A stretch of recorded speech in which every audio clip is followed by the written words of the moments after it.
First, the gentleman from Tennessee seek recognition. Strike the last word. The gentleman is recognized for 5 minutes. Thank you, Mr. Chair.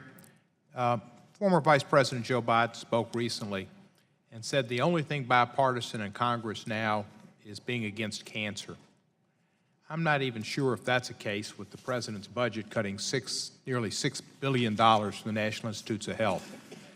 But there should be another area where we should be bipartisan, and that's our concern about Russia and their influence on our government and any influence on our President that might take away from his ability to fully support our country and our values.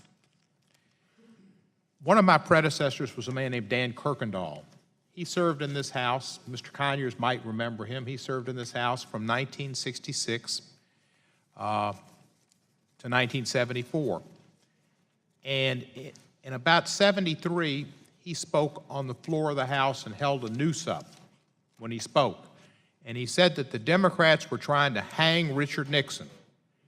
He was one of the most ardent supporters of Richard Nixon in saying that the Democrats were wrong to take him on concerning breaking into the Watergate.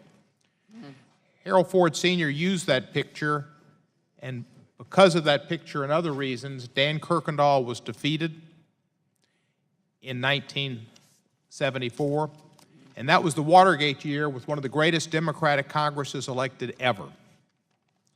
Because the American people knew that Nixon had violated the law, they knew the Democrats were correct, and they knew the Republicans were wrong to stand beside this man who was a law violator and had not upheld his oath of office.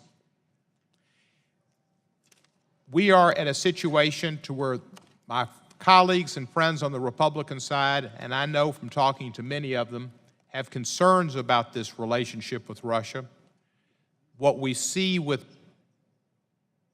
$45 million resorts in Palm Beach being purchased by Donald Trump and then being sold within a year or 2 years to a Russian fertilizer king for $95 million, and where we read about straw parties owning condos in Trump Tower, where we don't know who really owns them, and how that has been used by Paul Manafort and others in New York real estate markets to launder money into our country by people from Russia and purchasing assets in New York City and apparently Palm Beach, and using a bank in Cyprus for which the co-chair was our present Secretary of Commerce.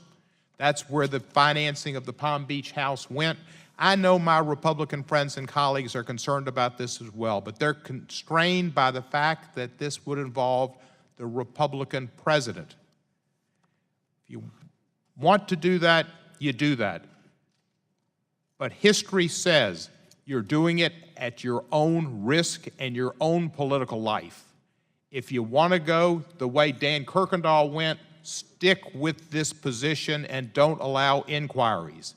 But somebody needs to stand up on the Republican side, other than Walter Jones, who I consider heroic, who has been described by some Republican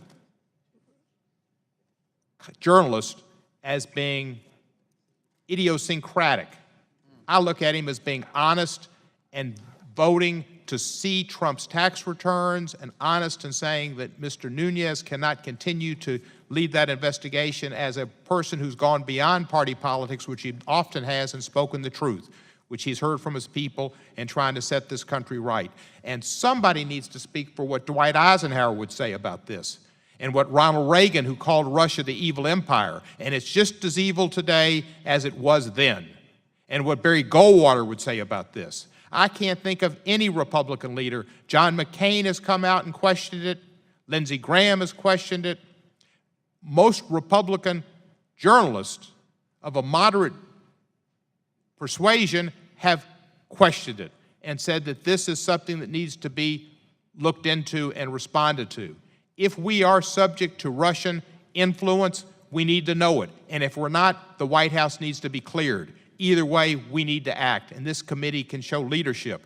Congress's reputation is even worse than it was when it was at the 16-point level, and it's going further down and down when we continue to look like ostriches putting our heads in the sand and not facing the real issue, the red scare that's out there, the red menace that apparently has an influence over the White House. I yield back the balance of my time.